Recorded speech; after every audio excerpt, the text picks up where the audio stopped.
Hey everybody, welcome to Useful AI Hacks. Today, Google and Apple rolled out emergency security updates after zero-day attacks happened. And we're going to go over 12 steps that you can take right now to be safer online. And then we're going to dive into OpenAI's house of cards, how it seems to be primed to collapse. And OpenAI, Anthropic, and Block are teaming up to make AI agents play nice. It's about time. And, tech's biggest winners of 2025 were just announced, and NVIDIA is riding the AI wave. So let's jump right into it. Google and Apple just released major security updates after a zero-day vulnerability attack. On Wednesday, Google released patches for a handful of security bugs in its Chrome browser, noting that one of the bugs was being actively exploited by hackers before the company even had time to patch it. You better patch now, as TechCrunch reports that Apple pushed emergency fixes across iOS, iPad OS, and Mac OS, and even more are to come, while Google updates Chrome to close its in the wild exploit. All users should immediately update any browsers or any possible affected equipment that you may have. You need to protect yourself against AI-enabled workflows that are on all these devices now. Multiple platforms were affected, and at least one Chrome vulnerability was exploited. Prioritize these updates today, please. And these are 12 steps that you can take right now to be safer online. Adapt these common sense cybersecurity habits, and you'll be harder to target. At least harder than 99% of people out there. There's a fundamental question that you can ask yourself, both on the internet and in real life. How do I enjoy my time here without taking unnecessary risks? Well, this is how. First up, install security updates immediately, as we just spoke of. One of the most important things you can do is to ensure your digital security and to install software updates as soon as they become available on your device. And that's today, Apple and Google devices. Definitely need to update Chrome. Definitely need to update all of your Apple devices. When you see a notification, don't wait. Download the update immediately. If it doesn't work, you know that they will roll out a new update that will fix it. But at least you're patching yourself against the security issues that they do know about.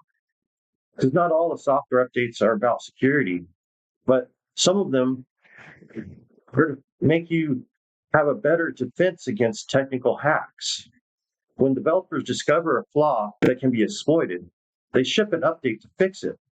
And by the time the flaw gets patched, chances are very high that hackers already know about it. That's why if you do get that security update notification, you better hurry up and patch it, especially on this one. You need to use strong passwords in addition to that. Now, they recommend 8 characters long, or multi-characters, meaning special characters, upper lowercase numbers. And I actually really recommend a minimum of 12 characters, including special characters, upper and lowercase letters, and numbers. You see, when you have a password that's 12 characters long, it's literally going to take a program years upon years to crack it. And next up, definitely set up 2-factor authentication. It's not perfect. In fact, there are some AI systems that have been known to be able to get past it now. However, developers are working on that. So I really recommend to still set it up, even if they may not be perfect. It's still better than not having 2FA. You also need to back up everything and set your backups on a standard time limit. So they back up daily, weekly, monthly, according to your needs. And make sure you actually have the backups that are recommended in the 3-2-1 rule. That means there's 3 different backups on 2 different types of storage and at least one physically distant from the main system. In cases of, say, for instance, fire, you don't want to have all your backups in the same house or in the same building. So essentially, one cloud backup, one local backup, and then one backup at a different exterior location is the 3-2-1 rule. You need to definitely learn to spot social engineering as well. Despite all the tech, that's flying around, all the cybersecurity stuff going on these days, there's many scams and hacks that are accompanied through methods that are basically 19th century, old, outdated, the 90s. So you need to recognize that scammers are going to pose as experts or authority figures to gain your trust, and realize all the major companies will not ask you for things like social security numbers, passwords, all that kind of jargon. It's not going to happen. So if they start asking things like that, we know that they're just scammers. They're going to use frightening language. They're going to try to, bypass your train of thought and make you think that you're going to get in trouble, you're going to get arrested, you're going to owe a lot of money. Always recognize where the email is coming from or where the call is coming from. You need to look up in the top of the email and click on that to button, and it'll tell you exactly where it's coming from. And look after the @ symbol. That'll tell you if it's a legit email or not. And of course, in addition, you always have to check on the links before you click them. You know that if you hover on a link, it'll show you the link down in the lower corner. Right down here, as you can see, this one is going to shopping.yahoo.com. And I'm not clicking on it. I'm just hovering over it. But you can see the URL that's coming to it. And of course, you do want to do regular virus scans, most definitely. And, it's always a good idea to use a VPN. So, yeah. And then number 10, like I was telling you, people can use email maskers. And in a sense, you're masking your real email when you sign up to a platform. So essentially, if you just Google email masker, there's a ton of email maskers out there for free. You can sign up for an email masking program. It'll give you an email that's not your actual email. But in the system, in the settings, you will connect your actual email to that email. So people you send or receive email from will see that email that is just your mock email, your masked email. And any correspondence will then get forwarded to your actual email, keeping your email safer so that you won't get as much spam. And as we said, OpenAI's house of cards seems to be primed to collapse. You see, in 2025, it fell behind in one of the companies on its chance to lose ground to Google, so to speak. And Google, as you know, just came out with Google Gemini 3 that everybody is absolutely loving. And ChatGPT followed very fast, very quickly with GPT 5.2. However, that's not going over very well. The majority of people are enjoying Gemini 3 better than they are 5.2, according to many Reddit users. So back in 2022, all of a sudden, the popularity of ChatGPT sent Google into a panic. And now, essentially, times have changed. And recently, Sam Altman tweeted out that they're on a code red alert. And that basically means that they're going to be pushing out all of their latest AI, LLM responses real quick to try to compete with Google. You see, Google stock tanked days later when the AI incorrectly answered a question about NASA's James Webb Space Telescope. This is way back in 2023, February of 2023. Things have changed a lot since then. Nowadays, OpenAI is seen as a leader against Google in much of the AI industry. However, Google is not taking a back seat on this. Like I said, they just released Gemini 3, and the same day Altman was busy rubbing shoulders at Donald Trump's inauguration, including China's DeepSeek. They quietly released its R1 chain of thought model also. And then later on in the week, the startup's chatbot surpassed ChatGPT as the most downloadable free app on the App Store. DeepSeek, it's still in the news. DeepSeek AI Assistant just became the top-rated free app on Apple's App Store. But I think it's safe to say that GPT-5 hasn't lived up to anyone's expectations, including OpenAI's. The company touted that the system was going to be smarter, faster, and better than all of its previous models. After users got their hands on it, they were complaining about the chatbot, making surprisingly dumb mistakes, and saying it didn't have much personality. Many of the GPT-5 users felt like it was a downgrade compared to the older, simpler GPT-4o that all the Reddit users love. Anthropic was quick to take advantage of the weakness, signing a deal with Microsoft to bring its Claude models to Copilot 365. Previously, Microsoft depended exclusively on OpenAI for partner models in Copilot. Before the company announced the information that said Microsoft made the decision based on strength of Anthropic's Sonnet 4.0 model, judging it as performed to be better in subtle but important ways, according to what OpenAI was offering. However, what will likely go down as this defining moment occurred a few short weeks after OpenAI announced its conclusion of its reconstructing on November 18, 2025, Google released Gemini 3 Pro, and immediately the new model leapfrogged the competition, including well over GPT-5. Google's new model is even on the top of the famous LM Arena, the site where humans compare outputs from different AI systems and vote for the best one blindly. GPT-5, by contrast, is currently ranked 6th overall on the LM Arena. And according to a December 2nd report from the Wall Street Journal, Sam Altman sent a company-wide memo following the release of GPT-3 Pro, echoing the words that Google used to describe the situation it found itself against. OpenAI in 2023, he called for a code red effort to improve ChatGPT, and Altman reportedly told employees there would be temporary reassignments and that the company would delay some products, all in an effort to catch up to Google and Anthropic.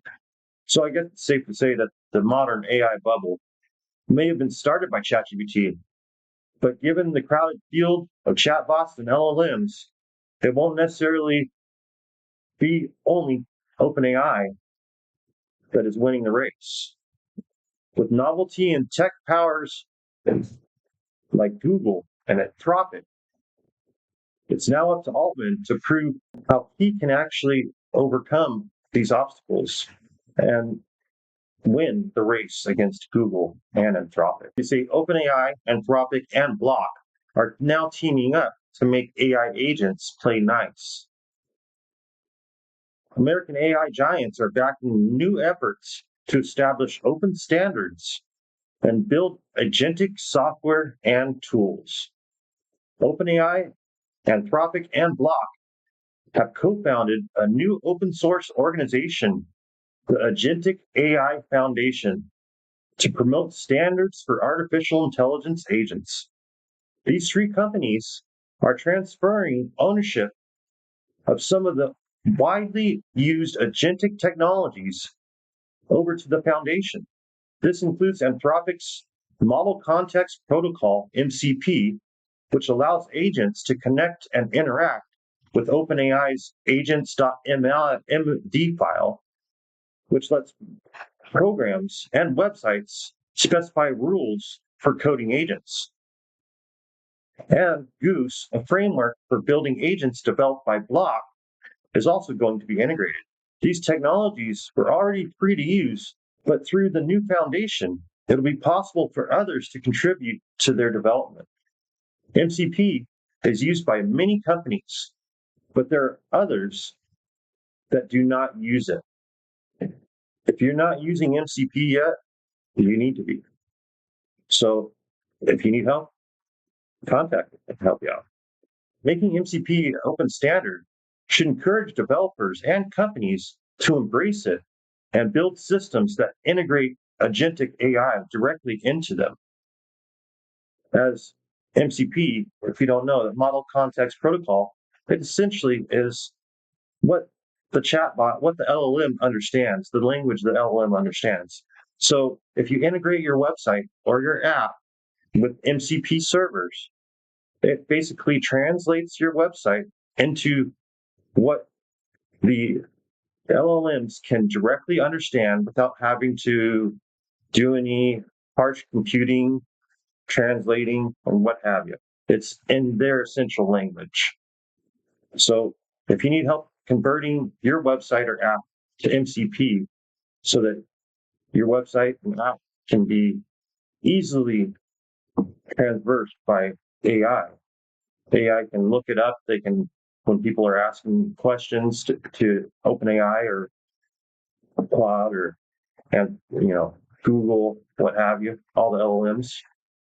The MCP is what basically tells it, okay, this website has what this user wants, and I'm going to grab that information from this website or this app and supply it for this user. So, yeah, MCP is a great thing to have. OpenAI has a number of open source efforts, including a model called GPT OSS and Codex CLI.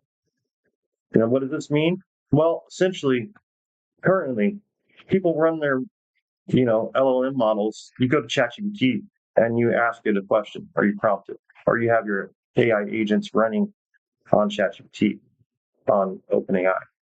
However, what happens if all of a sudden OpenAI went out of business and went bankrupt? Your whole systems that are running on ChatGPT's interface will be gone. All the business efforts that you've done and all the streamlining that you used AI for to help your business do better, it's gone. So essentially what you can do is you can download OpenAI's GPT OSS model onto your local system, train it according to your needs, and then you have your own LLM trained directly towards your needs running on your system. So it really doesn't matter if OpenAI goes out of business in the future because you're running it on your own. And we can't let you go without talking about the biggest winners of 2025. We're talking about the biggest tech winners. 'Tis the season for Amazon. And we're going to tell you the best Amazon tech gifts that are still available to get by Christmas. Starting off with, yes, Nintendo Switch 2 plus Mario Kart World Bundle for only $499. It's on sale, and right now, because let's face it, it's a crunch time. So you can even do the 6-month plan at $83.17. In addition, you can get just the system without the bundle by itself, and it's $449, savings of $50 if you'd like. And next up, well, all the AI, you need to be able to have a processor and have all the components to be able to handle it. So what better than this NVIDIA GeForce RTX 5070 graphics card for $599.99. Next up, the latest Samsung Galaxy Z Fold 7 cell phone with 256 gigabytes of memory. It's definitely an AI powerhouse smartphone, and it's unlocked.